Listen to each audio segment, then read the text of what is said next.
Let's do this. Hello everyone, welcome back to Make the Music, and today we're going to be tackling a bit of an interesting topic here, one that people maybe don't like to discuss a lot about, and that is the fact that rock music, it's kind of in the gutter right now, but there's some hope on the horizon. And what's interesting this week is that we had two videos kind of come out, one by Jordan over at Hardcore Music Studios. He's got a great channel, you should go watch his stuff. And then over at Circle of Tone, talking about, or Jordan wasn't really talking about why rock music was dead, but Circle of Tone likes to comment on this topic quite a bit, but it actually comes down to the one topic of quantizing drums, which is what Jordan's video was about, and something that over at Circle of Tone he's very much against because it takes sort of the organic feel out of the music, and sort of trying to converge and figure out where these opinions meet properly, why rock music is struggling right now, and what we can do about it. And I just want to add my thoughts to it. Now, first off, I want to say Jordan's a very, very accomplished producer. He knows what he's doing.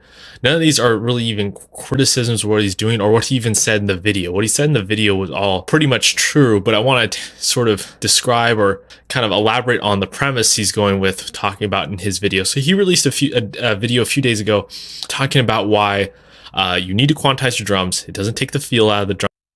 Yes, you should always quantize your drums, and no, it is not going to ruin the feel.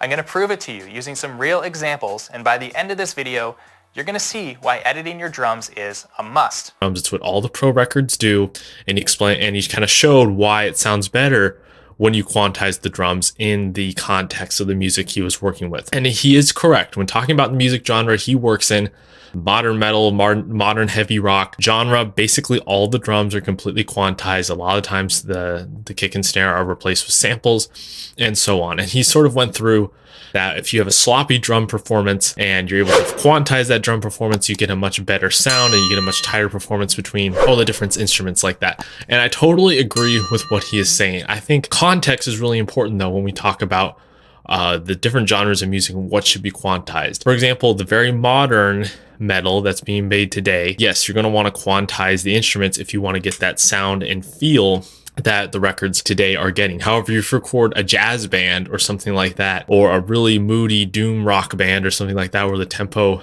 needs to ebb and flow, I don't think you should quantize the drums at all. Now, the caveat to that is the players and the people playing the instruments need to be competent enough to play with the ebb and flow of the tempo. There's a big difference between playing with feel and then just being off time and being sloppy. And I think with most of the bands that are coming in with Jordan is when the drummer doesn't play on time, it's not because he has really good feel, because he's John Bonham or something like that. It's because he's just not the best drummer when it comes to timing, and he needs to quantize the drums to get it to a somewhat usable product. And he's totally allowed to do that. He's just a producer. He's just trying to create a product, right? His job is to deliver a product to the client, which is usually the label and the band. And so it's the genre of music and what people are demanding that's directing him to do that. But what I want to talk about is the actual premise of why are we quantizing so much and why it's sucking the life, I believe, out of a lot of the music today. It's really no surprise. And if you look at the statistics here,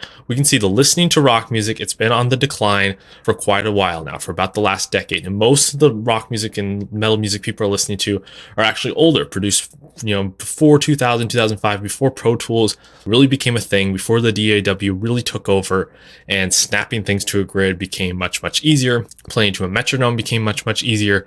That's when we got all these sort of more modern sounding records coming out. And that's for the most part the stuff people don't listen to as much. People listen to a lot of the older stuff. And you can just say, well, the older stuff's been around longer, and the era was different and things like that. Then that's fine. But I do want to sort of tackle that and why people are still attached and why people listen to that so much and what is happening with rock and metal music today.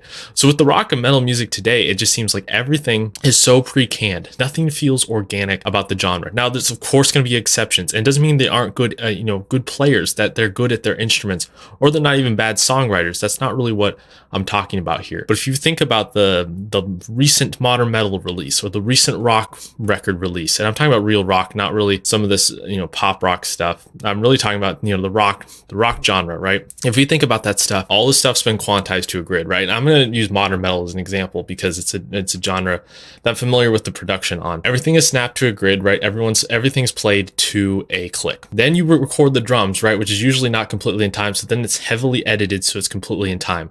Then you're taking the kick and snare and replacing them with samples that everyone is using already. So you're already using the same drum sounds. And since you're snapping and quantizing your drums to a grid, you're basically almost, a drum plugin at that point. You might as well be Easy Drummer 3 or Superior Drummer 3. Then for the bass sound, usually it goes direct in. Everyone's using the same amp sim, the same bass amp sim plugins. So you're getting the exact same bass sound. Everyone's tuned super, super low. So you can't really hear the melodic differences between a different bass player because they're all playing super drop B, A, whatever. And so all the chugs are going to sound the same.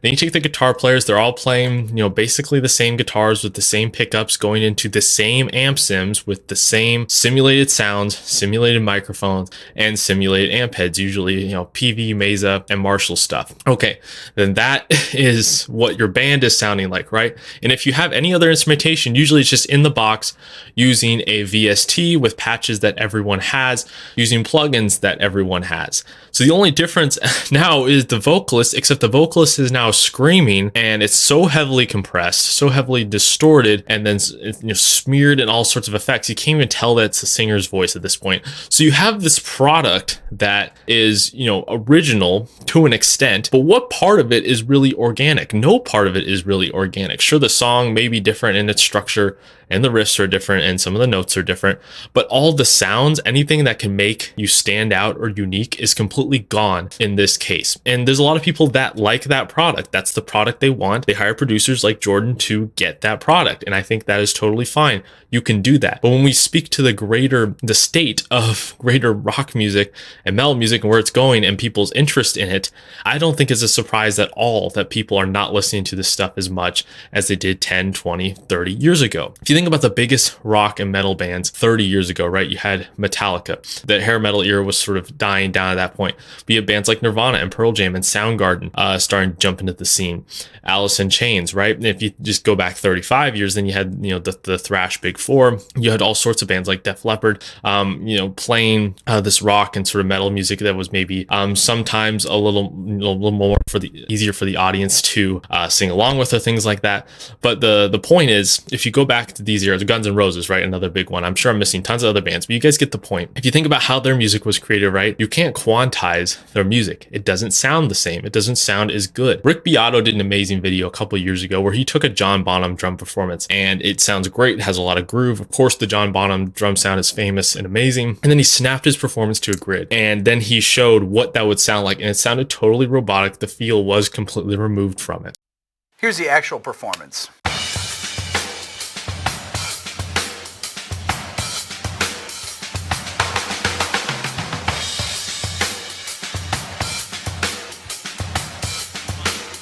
Here's the quantized performance.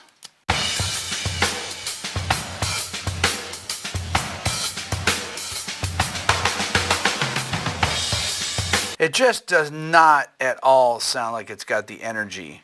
And so the point is, if all the records kids are listening to are completely quantized, they're going to learn to play with the feel of something that's more quantized, right? Because that's the music they're growing up with, they're influenced with, and they're listening to. As opposed to someone who is listening to something that's a little more organic, they're going to learn coming up to play with a little more organic feel, with a little more ebb and flow and changing of timing. So it's like, of course, no drummer now, as Jordan explains, is good enough to play with the ebb and flow of tempo and not play to a click because they all grew up listening to tracks that were recorded on clicks. And so that's how they're used to playing. And so when their stuff is snapped to the grid, it sounds better.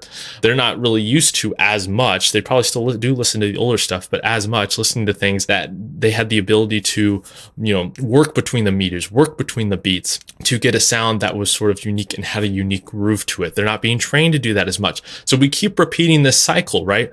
Where we're recording bands, we're forcing them to go to a click, basically, and we're forcing them to be on the grid, influencing more bands to do the same thing. And then people and drummers coming up are then listening to that music, learning how to just play to a click, and they don't learn how to play any other way. So you just repeat this cycle of people learning just how to play to a grid, using amp sims, and getting nothing that is really unique sounding or something that can make you stand out from any of the other bands.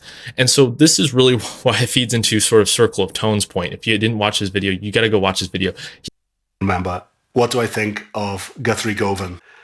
And I said, if it was a food, it would be a long stream of vanilla paste. That turned into vanilla sausage, And that turned into the lack of musicality, the lack of actual soul that's in modern rock and music, where on one side, on the most brutal aspect of it, it's become white noise, and on the most technical side of it, it's the oldest thing in the book. He uses the term vanilla sausage, okay? And I think this is kind of maybe a slight hyperbole, but not that much, okay? If you think about some of the modern metal and music that's being churned out today, you think about it's a vanilla sausage, right? It's all the same sounds are going into it. There's no chaos theory where it's people playing in a room, and some records are recorded like that, and I know that, but a lot of them aren't. A lot of them are recorded one instrument at a time. And I'm not particularly attacking the tools that are being used. I am not attacking drum samples. They've been used forever, okay? Drum samples haven't absolutely been used forever. I totally hear that, okay? Since the 80s and 70s, people have been using drum samples. But it's the fact that today people are using the exact same drum samples, completely replacing everything and putting velocity at 127. It just reduces all the ways that you can try and sound different and unique. And so here's sort of my main point, right? People who are younger, it's rock and metal music. There are communities who listen to those genres still, and they still exist, of course. But in the mainstream, right? If you look at the main overarching, the amount of people who are listening to it, it's decreasing, especially amongst the younger generations, because there's nothing interesting, cutting edge, or punk about the new modern metal and rock stuff that's coming out today, because it's all basically people who are obsessed with the tools and what they can do with a computer and how well they can snap drums to a grid and how cool their guitar tone is in the plugin. It's not about the aesthetic or the feel of the music or anything that has to do with the image of it. It's all about what the final product is, how cool we were able to program things to get there, and then that's kind of it. And that's not going to attract anyone. And I do want to add on to Circle of Tone's point, where younger people are going to associate as rock stars more the hip hop artists now, the rap artists, right? Because they're kind of edgy. They kind of say weird stuff. They got kind of, sketchy backgrounds at times. They're getting into legal trouble, right? I'm not saying these are like implicitly good things or anything, but this explains why they're more relevant in the mainstream. Think of artists like Post Malone, right? People love him. He's recognizable. I'm not the biggest fan of his music, but it makes sense why he is popular. He's almost become this sort of rock star in a sense, right? And you kind of have to go back almost to the mid and early 90s to find the latest rock stars, right? Some of the grunge artists were, but grunge kind of disappeared heading into the late 90s. Kurt Cobain was definitely a big rock icon. But if you think about the people who were maybe rock stars in the 2000s, you think, okay, maybe Billy Joe Armstrong was still a rock star. Even someone like Chad Kroeger, because they had so many haters, but because he sort of was cocky and projected this image, that attracted some people in sort of a rock star sense. But now we've just got everyone where they're just obsessed with the tools. There's nothing cutting edge about them. There's nothing cutting edge about any of the content they're putting out or on YouTube. And it's all very much like, oh, look at my drum plugin and my samples, and look at all the guitar VSTs I use. And it's like, this is not interesting to your average person or your average listener. There's nothing that appeals to them in a way like Guns N' Roses did, or any of these other bands. Circle Tone likes to use Guns N' Roses, but you can think about a million, and replace any of those rock bands with anyone else, or even think going back to the grunge era, Kurt Cobain or Eddie Vedder or Chris Cornell or anyone like that, right? So my main point here is that there's nothing wrong with these tools, and there's nothing wrong with someone like Jordan's doing it, and there's nothing wrong with someone like Circle of Tone pointing it out, right? Look, I'm going to admit, I use all these tools, and a lot of my music, it is recorded to a grid. If I had the resources to not do it that way, if I had access to a drummer and I had access to some of these tools that they did have in the studios, or I was able to do a full production with a band, then I would try and do it differently. I absolutely would, because I do think the final product would be better. There's a lot of people who are able to make music now who weren't able to do it because of these tools. And because if you're recording by yourself, it's very hard to do it where you're not snapped to a grid, because you have to track everything all at once. It's a lot harder to do that without a grid per se. But I did some interesting stuff where I did some covers. Specifically, I did some TSO covers, and I put that on a separate channel where I actually tempo mapped the songs, but I didn't just lock it all to one tempo. I actually went basically by a couple bars, keeping track of the tempos. And it really opened my eyes with what you can do if you just slightly change the tempos with the feel. And you're able to get so much more out of the music when you do that, so much more feel. I took some of these TSO tracks and I completely snapped them to the grid, and they really lost all the feel. They really lost all of the, the rhythm that you're feeling there. I don't know how to describe it in a complete way because I'm not actually a drummer, but they just felt way more flat when I did that. And it really opened my eyes. And so I want to start tracking, if possible, if I can find drummers to track, start tracking less and less to a grid, because it really does add that X factor to the music, and start tracking more with real amps. I do want to try and do that, because there is just a feel to putting a microphone in a room and seeing what you get, as opposed to in a stereo sound digital. So use the tools you have, learn the tools you have, because learning those tools will help inform your decisions that you make in the real world, because you have some experience with it. I'm totally fine with that. And people just make music in their DAWs, they snap things to a tempo. That's totally fine. But if we want to push rock and metal music forward and not get stuck in what we're doing now, repeating this cycle where we're getting the same sounding music over and over again, we need to experiment with things like this. We need to try to make it better. We need to push ourselves as musicians a little bit and get out of our comfort zone, unless we want some things sounding exactly the same, tuned, locked to a tempo and grid, and using the same guitar sound and things like that. So that's my thoughts. I'm really curious to hear what you guys have to say about this. Where are you on this discussion? I would say I'm somewhere in the middle, right? I see the points of both. I'm sort of leaning towards, we maybe need to stop abusing these tools so much where we're locking everything to a grid, using auto-tune, using the same VSTs, to try and get something that's a little more organic sounding, that might appeal to people because it's kind of dirtier, it's edgier, it's a little more in your face, and it has a little more grit. But anyways, like I said, let me know what you think down in the comments below. Let me know what kind of other content you'd like to see on the channel. I got all sorts of great stuff coming. But anyways, I'll see you guys next time.